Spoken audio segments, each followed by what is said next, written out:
Griot Audio presents an unabridged recording of Parable of the Talents by Octavia E. Butler, narrated by Patricia R. Floyd, Cece Aisha Johnson, and Peter J. Fernandez.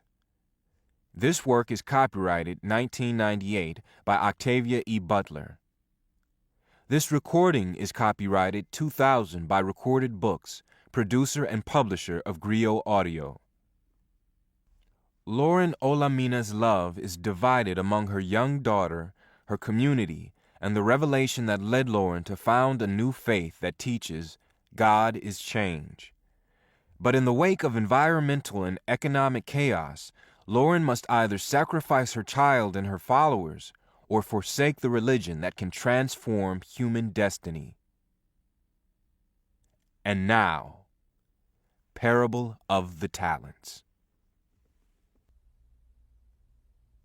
Prologue.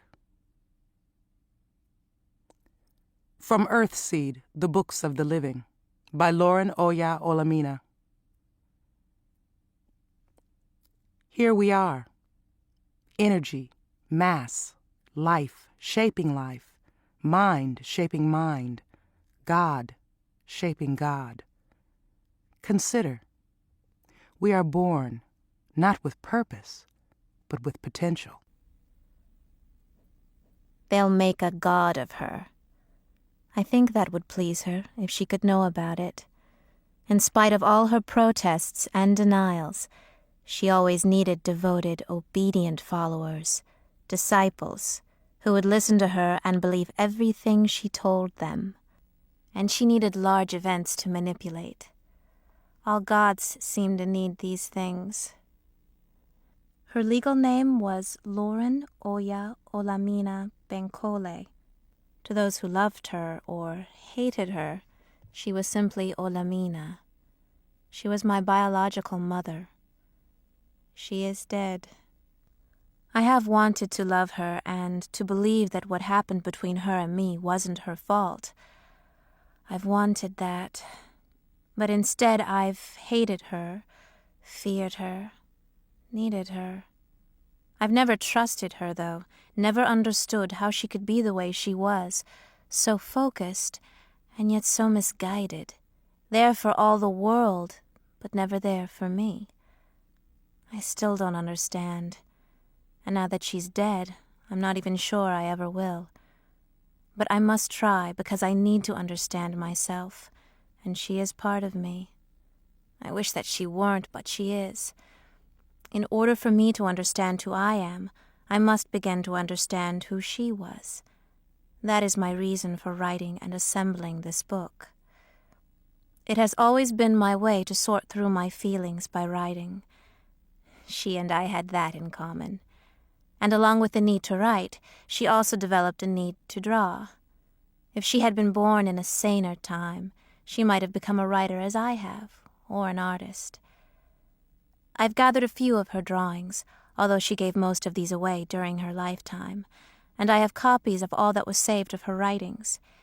Even some of her early paper notebooks have been copied to disc or crystal and saved.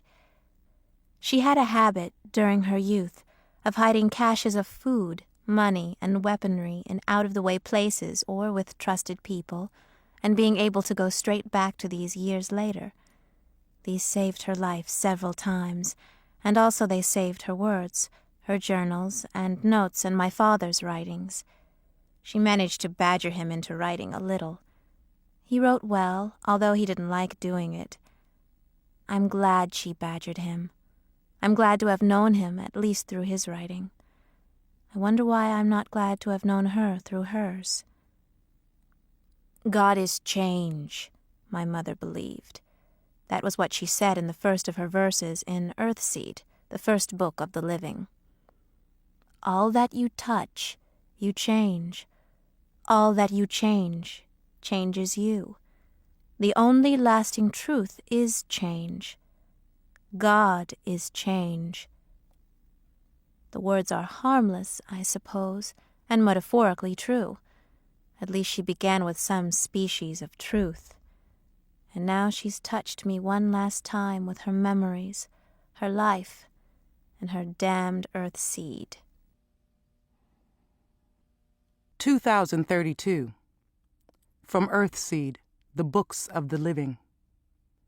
We give our dead to the orchards and the groves. We give our dead to life.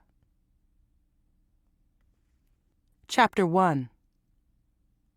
From Earthseed, the Books of the Living. Darkness gives shape to the light, as light shapes the darkness. Death gives shape to life, as life shapes death.